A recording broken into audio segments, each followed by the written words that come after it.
Hello student, आज हम देखेंगे बैंकिंग कंपनीज उपकरण अधिग्रहण एवं अंतरण अधिनियम 1970। मैंने आपको इससे पहले 1934 का आरबीआई एक्ट बहुत पहले पढ़ा दिया था विंटर सीजन में ही, और 1949 का एक्ट भी ऑलमोस्ट हमारा कंप्लीट हो चुका है। तो आज हम देखते हैं 1970 का जो एक्ट है वो देखेंगे कि किस तरह नेशनलाइजेशन जो है हमारे बैंकों का हुआ और कौन सा एक्ट जो है गवर्नमेंट ने अप्रूव किया, उसके बिहाफ पे बैंकों को नेशनलाइज किया। तो सबसे पहले जब 14 बड़े बैंकों का राष्ट्रीयकरण किया गया तो उसके लिए 19 जुलाई 1969 को, उस समय इंदिरा गांधी की गवर्नमेंट थी, यानी जेल सिंह जी हमारे जो थे वो प्रेसिडेंट थे। तो 19 जुलाई 1969 को जो हमारे महामहिम राष्ट्रपति जी थे, उन्होंने एक 8वां अध्यादेश पारित किया, 8वां अध्यादेश जारी किया गया। और इस 8वें अध्यादेश के तहत उन्होंने बैंकों को सरकारी क्षेत्र में लेने की घोषणा की। लेकिन इस अध्यादेश की वैधता को चुनौती देने के लिए कई प्रकार की याचिकाएं दायर की गई और बहुत से लोगों ने इसका जो है वो विरोध किया, इसके अगेंस्ट में आए और हाई कोर्ट में जाकर के उनकी अपनी अपील कर दी। तो इसकी वैधता को चुनौती देने के लिए उच्चतम न्यायालय में कई याचिकाएं दायर की गई, हाई कोर्ट में अपील कर दी गई और उस पर स्टे ऑर्डर लाया गया। 11 न्यायाधीशों की एक पीठ बनाई गई, एक जूरी बनाई गई और उस जूरी ने इस पर एक स्टे ऑर्डर ला दिया। स्टे ऑर्डर लाने के पीछे उन्होंने बहुत से लॉजिक दिए कि इस अध्यादेश पर स्टे ऑर्डर क्यों लिया गया, कि किस तरह ये राष्ट्रीयकरण जो हमारी गवर्नमेंट केंद्र सरकार ने किया वो वैध नहीं है, इलीगल है, असंवैधानिक है। तो सबसे पहले जब याचिका दायर की गई 21 जुलाई को स्थगन का आदेश आ गया, स्टे ऑर्डर आ गया। बाई 21 जुलाई को तो याचिका दायर की गई थी और 22 जुलाई को ही उसका रिजल्ट आ गया और स्टे ऑर्डर आ गया। गवर्नमेंट बैंकों का राष्ट्रीयकरण नहीं कर पाए। स्टे ऑर्डर आए, उसके क्या क्या पॉइंट्स थे। सबसे पहला पॉइंट था कि 14 बड़े बैंकों का राष्ट्रीयकरण जो है उसमें केंद्र सरकार द्वारा जो है वो सलाहकार मंडल की स्थापना पर रोक लगा दिया गया कि केंद्र सरकार उसमें किसी भी तरह का कोई भी एडवाइजरी बोर्ड जो है वो ऑर्गेनाइज नहीं कर सकती, वो अपॉइंट नहीं कर सकती है। तो पहली बात तो ये आई कि केंद्र सरकार किसी भी तरह की सलाहकार कमेटी वहां अपॉइंट नहीं कर सकती है। सेकंड जो दिया गया वो ये दिया गया कि 49 के अतिरिक्त जो 1949 का जो एक्ट था हमारा बैंकिंग रेगुलेशन एक्ट, बैंकिंग नियमन अधिनियम 1949, उसके अतिरिक्त इन बैंकों पर किसी प्रकार के कोई भी दिशा निर्देश जारी नहीं किए जा सकते। आप ओनली इन बैंकों से 1949 के जो प्रोविजन है एटलीस्ट उन्हीं को फॉलो करवा सकते हो, उसके अलावा किसी को भी नहीं करा सकते। तीसरा आया कि बैंकों के अध्यक्ष को हटाने पर रोक की। बैंकों में जो अध्यक्ष हैं जब ये निजी क्षेत्र में थे तब थे, वही अध्यक्ष रहेंगे, बैंक इनको नहीं हटा सकता है, सरकार इनको नहीं हटा सकती है। केंद्र सरकार को किसी भी प्रकार का कोई भी राइट नहीं है कि वो इन बैंकों के अध्यक्षों को हटाए। तो इन बैंकों के अध्यक्षों को हटाने पर भी रोक लगा दी गई। तो यहाँ ये बात हो गई। फिर केंद्र सरकार ने वापस एफर्ट्स लगाए राष्ट्रीयकरण को मूर्त रूप देने के लिए।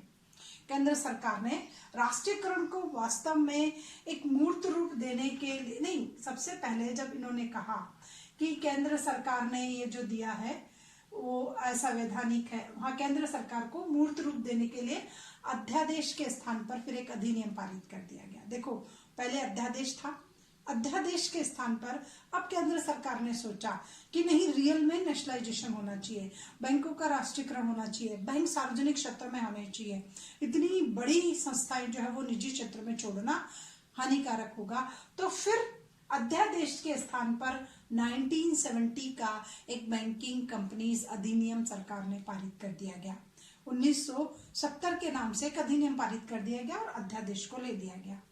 लेकिन उसके विरुद्ध भी याचिकाएं दायर की गई, कि ये तो बहुत विद्वेष की भावना से है, गलत है, असंवैधानिक है, अन्यायपूर्ण है और ऐसे उसके खिलाफ वापस हाई कोर्ट में अपील की गई।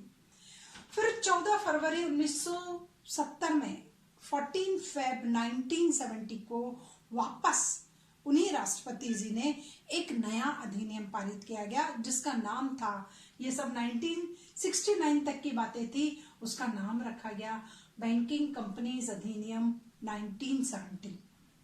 एक नया अधिनियम पारित किया गया, थोड़ा सा चेंजेस कर दिया गया और 31 मार्च को राष्ट्रपति जी ने उस पर मोहर लगा करके अपनी स्वीकृति प्रदान कर दी गई और राष्ट्रीयकृत जो अधिनियम है वो हमारा देश में लागू हो गया।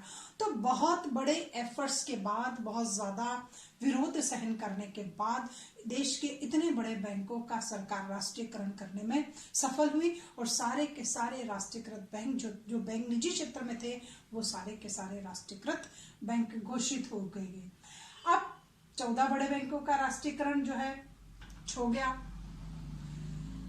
बैंकों के उनका जो है स्ट्रक्चर चेंज हो गया, उनकी प्रबंध व्यवस्था को फिर नया रूप दिया गया कि अब इनका मैनेजमेंट कैसा होगा, मैनेजमेंट को चेंज किया गया। उनको कंपनसेशन क्या पे की जाएगी, तो क्षतिपूर्ति की व्यवस्था की गई। अधिग्रहण के प्रावधान की, अब उनको जब सरकार ले रही है तो उसके क्या प्रोविजन होंगे वो बनाए गए। और 1934, 1949 और 34 के प्रावधानों का भी पालन करना कंपलसरी कर दिया। अब देखिए कितनी बातें हुई, इतना अपोजिशन हो, उसके बाद भी सरकार सफल हो गई, इंदिरा गांधी की सरकार, राष्ट्रीयकरण हो गया, नया रूप दे दिया गया, क्षतिपूर्ति कर ली गई, अधिग्रहण कर दिया गया, मैनेजमेंट में चेंज हो गया और साथ में ये और लागू हो गया कि जहां पहले वो 1949 के अतिरिक्त किसी एक्ट को फॉलो ही नहीं करना चाह रहे थे, अब 1949 और 34 के प्रावधानों का भी उनको पालन करना पड़ेगा। तो अंत में सरकार की जीत हुई और 1970 का जो हमारा एक्ट है एटलीस्ट वो अप्रूव हो गया। अब इस एक्ट के मेन प्रोविजन क्या थे? जब कोई भी एक्ट बनता है तो उसके कुछ प्रावधान रखे जाते हैं, तो रियल में इस एक्ट के मेन प्रोविजन क्या क्या थे? तो इस एक्ट का सबसे बड़ा बैंक प्रोविजन जो था वो निजी बैंकों का अधिग्रहण। अब जो पहले पुराने बैंक थे उसको सरकार ने क्या कर लिया गया, उन बैंकों का अधिग्रहण कर लिया गया, टेक ओवर हो गया सरकार के क्षेत्र में, वो बैंक हो गए और अब नए बैंकों की स्थापना हो गई, नए सरकारी बैंकों की स्थापना हो गई। नाम इनका वही रहेगा जो इनका पहले था। धारा ये सब किसके अकॉर्डिंग हुआ? इस एक्ट के सेक्शन 3(1) के अकॉर्डिंग हुआ। उनका नाम वही रहेगा जो इनका नाम पहले था, नाम वही का वही रहेगा जो पहले था, लेकिन इनकी स्थापना का समय बदल गया। चाहे ये पहले कभी भी स्थापित हुए हो, अब इस एक्ट के बाद इनकी स्थापना, सभी बैंकों की स्थापना एक ही डेट को हो गई, 19 जुलाई 69। देखो एक्ट 70 में फॉलो हुआ, लेकिन बैंकों की स्थापना की डेट सरकार ने अपनी बात रखने के लिए वही की वही रखी कि सारे बैंक 19 जुलाई 1960 को ही एस्टेब्लिश माने गएंगे। तो ये पहला प्रोविजन था, बैंकों का अधिग्रहण कर लिया गया, नए बैंकों की स्थापना हुई, सब सेक्शन 3(1) के अकॉर्डिंग हुआ, नाम वही का वही था जो पहले था, उनकी स्थापना के समय था, लेकिन इनकी स्थापना की तिथि बदल दी गई। अब ये सभी बैंक एक नई डेट को स्टेब्लिश माने जाएंगे। This is the first provision of this act. यह इस अधिनियम का पहला प्रावधान था। Then second, paid up capital, चुकता पूंजी। अब इन बैंकों की कैपिटल को लेकर के बात आई कि रियल में इनकी चुकता पूंजी क्या होगी, तो चुकता पूंजी उतनी ही रखी गई जितनी इनकी पूर्व में थी, पूंजी में कोई चेंजेस नहीं किया गया और अचानक से चेंज करना कोई भी पॉसिबल भी नहीं हो सकता कि आप अचानक सब कुछ चेंज कर दो। इसलिए गवर्नमेंट ने सोचा कि स्टेप बाय स्टेप फॉलो करेंगे, तो पेड अप कैपिटल को किसी भी तरह से चेंज नहीं किया गया, जितनी पहले थी उतनी ही चुकता पूंजी अब मानी गई। अब एक्ट ये कौन सी सेक्शन के अकॉर्डिंग था? 3 सबसेक्शन 2 एंड 3 सबसेक्शन 3। इसके अकॉर्डिंग ये जो सारे प्रोविजन किए गए वो इन सेक्शन के अकॉर्डिंग थे कि पूर्व में जितनी पूंजी है वो अभी भी उतनी रहेगी, परंतु एक नई बात ऐड कर दी गई, सारी अंश पूंजी केंद्र सरकार में निहित व आवंटित समझी जाए, कि टोटल जितनी भी पेड अप कैपिटल है माना जाए कि यह पूंजी किसको आवंटित की गई है, केंद्र सरकार को आवंटित की गई है, केंद्र सरकार को अलॉट की गई है, केंद्र सरकार इस पूंजी की मालिक है, सारे के सारे अंश केंद्र सरकार को ट्रांसफर कर दिए गए। This is the second provision which is related from paid up capital, कि पेड अप कैपिटल में क्या परिवर्तन कर दिया गया। उसके बाद जो चेंजेस आया वो आया नए बैंकों की स्थापना, कि अब नए बैंकों की स्थापना की जाएगी। जो बैंक पुराने थे उनके स्थान पर नए सरकारी बैंक हो गए। तो ये सेक्शन 3 सब सेक्शन 4 के अकॉर्डिंग हुआ कि अब नए बैंक हो गए। तो जब ये बैंक सरकारी क्षेत्र में आ गए तो इनको एक शाश्वत उत्तराधिकार मिल गया। उसके बाद इनको एक सामान्य कॉमन सील मिल गई, अपने नाम की एक सील मिल गई इन सभी बैंकों को। उसके बाद इन्हें एक निगमित संस्था का रूप में मिल गया। तो 3 बातें मिल गई। सबसे पहले ही बात मिल गई कि शाश्वत उत्तराधिकार मिल गया इनको। दूसरा, सभी की एक कॉमन सील हो गई, अपने अपने नाम से इन सभी बैंकों की एक कॉमन सील हो गई। दूसरा, ये सभी बैंक एक निगमित संस्था के रूप में स्थापित माने जाएंगे, कि जितने भी बैंक है एक कॉर्पोरेट इंस्टीट्यूशन के नाम से होंगे। उसके बाद अब इन बैंकों को क्या अधिकार दिया गया कि ये बैंक अपने नाम से संपत्ति खरीद सकते हैं, संपत्ति को क्रय करने का अधिकार है, संपत्ति को बेचने का अधिकार है, संपत्ति को रखने का अधिकार है।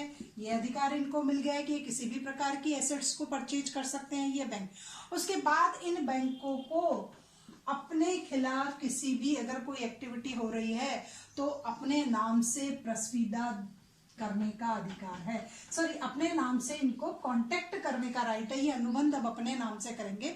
जब कभी भी किसी के साथ डील करेंगे तो अपने इस नए नाम के साथ वो डील करेंगे। नाम वही था, देखो चेंजेस क्या हुआ वो हम नेक्स्ट प्रोविजन में बताएंगे। तो उनको प्रस्वीदा करने का अधिकार है।